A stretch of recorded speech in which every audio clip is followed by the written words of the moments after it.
মানুষকে যত্ন নিলে মানুষ যে কত ভালো হয় আপনি কল্পনাও করতে পারবেন না। মানুষকে নার্চারিং করলে, মানুষকে পলিশ করলে, মানুষকে গ্রুমিং করলে, মানুষকে সঠিক তারবিয়া দিলে মানুষ অনন্য হয়ে ওঠে। প্রতিটি মানুষ অনন্য। মানুষকে আল্লাহ তাআলা দিয়েছেন অসীম ক্ষমতা। মানুষ যা কল্পনা করতে পারে মানুষ তা করে দেখাতে পারে। মানুষের কাছে অসাধ্য কিছু নাই মৃত্যু ছাড়া, এক্সেপ্ট ডেথ। তোমার জন্ম হয়েছে জিতার জন্য, বিজয়ের জন্য তোমার জন্ম। মানুষের শুরুটাই হয় বিজয় দিয়ে।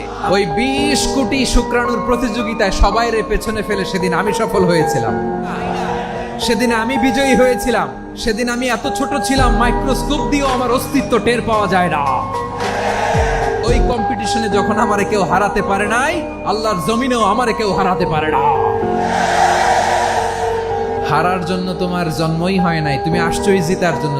একটা কথা জীবনের সাথে সেট করে নিতে হবে, আমি জিতি নয় শিখি, আমি কখনো হারি না। মা বাবা যারা এসেছেন আপনার ছেলে মেয়ের যত্ন নেন। আপনার ছেলের মধ্যে যে কি পটেনশিয়াল আপনি জানেন না।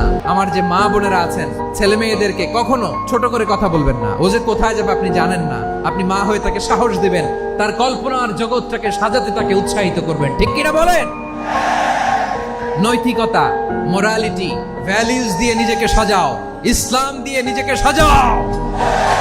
কারণ আগামীর বাংলাদেশ ইসলামের বাংলাদেশ। তাহলে মানুষের চেয়ে সেরা কেউ হতে পারে? মানুষের চেয়ে অনন্য কেউ হতে পারে? মানুষকে কেউ হারাতে পারে? আমি তুমি অনন্য, আমাকে তোমাকে হারাইয়া দেওয়া এত সহজ না। ঠিক কিনা?